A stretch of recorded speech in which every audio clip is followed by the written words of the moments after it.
নমস্কার। দারুণ স্বাদের এরম লাউ শাকের রেসিপি বাড়িতে বানাতেই পারেন। কড়াইয়ের তেলের মধ্যে 5 ফোড়ন দিয়ে দিয়েছি। এবার পটল আলু ভালো করে ভেজে নেব। হলুদ, কাশ্মীরি লঙ্কা গুঁড়ো, অল্প চিনি আর নুন দিয়ে দিয়েছি।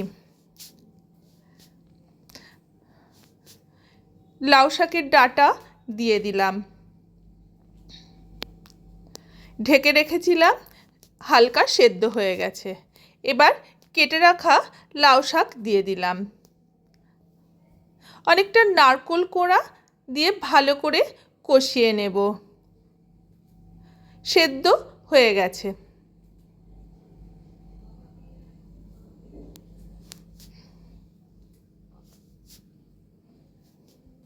পোস্ত আর কাঁচা লঙ্কা বেটে নিয়েছিলাম, এবার এটা দিয়ে দিলাম। হয়ে গেল লাউ পোস্ত।